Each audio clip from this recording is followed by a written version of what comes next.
টুলু মণ্ডলের মামলায় আজ সিউড়ি এসিজেএম আদালতে তোলা হয়েছিল পুলিশ হেফাজতে থাকা মহকুমা ভূমি ও ভূমি সংস্কার দপ্তরের কর্মী প্রবীর দাসকে। তাকে ফের 3 দিনের পুলিশ হেফাজতের নির্দেশ দিল সিউড়ি এসিজেএম আদালত। অন্যদিকে জেল হেফাজতে থাকা টুলু মণ্ডলের আত্মীয় মিনার মণ্ডল, ম্যানেজার সীতেশ প্রামাণিক সহ জেল হেফাজতে থাকা মোট 6 জনকে ফের 14 দিনের জেল হেফাজতের নির্দেশ দেওয়া হয়েছে। জেল হেফাজতে থাকা নইমুদ্দিন মণ্ডল জেলে অসুস্থ হয়ে পড়ায় তাকে বর্ধমান মেডিকেলে ভর্তি করা হয়েছে বলে জেল সূত্রে আদালত জানানো হয়। লানেট এসিজিএম সিউড়ি আদালতে 6 জন 21% প্রোডাকশনের ডেট ছিল এবং একজন 21% যার নাম হচ্ছে প্রবীর দাস, তাকে পুলিশ রিমান্ড থেকে আজকে কোর্টে প্রডিউস করেছিল। 6 জন 21% তাদের বেলের আবেদন রিজেক্ট করেছেন এবং আগামী 3/9 পর্যন্ত জুডিশিয়াল কাস্টডিতে রাখার জন্য অর্ডার দিয়েছেন।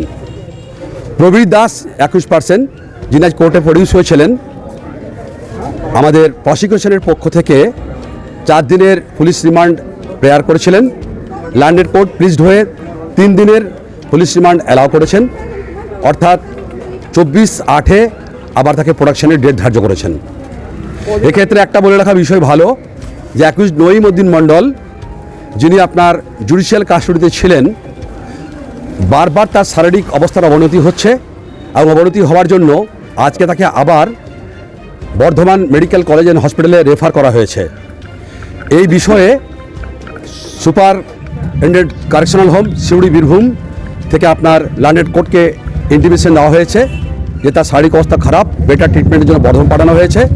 এবং আমরাও ডিফেন্সের পক্ষ থেকে ল্যান্ডেড কোর্টের কাছে একটা প্রেয়ার দাখিল করেছি যে স্যার তার লেটেস্ট হেলথ কন্ডিশন কী জানার জন্য একটা আমরা প্রেয়ার দিয়েছিলাম। সেই প্রেয়ারটা ল্যান্ডেড কোর্ট অ্যালাউ করেছেন। সমস্ত বিষয়টা আগামী আপনার 3/9 তারিখে হিয়ারিং হবে। এই হচ্ছে আজকের বিষয়। আমার নাম রাফিউল হক, অ্যাডভোকেট সিউড়ি জাজেস কোর্ট। দিনও বলেছি একই অভিযোগ আছে।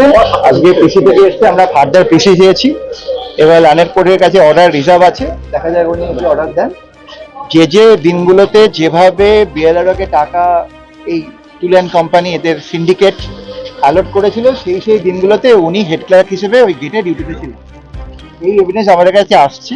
আমরা আগের দিনও বলেছি ফার্দার ইনভেস্টিগেশন চলছে, দেখা যাক কি। আমরা চেয়েছি 4 দিনের প্রবাবলি, এবং দেখা যাক কোর্ট কদিন আমাদের অ্যালাউ করে।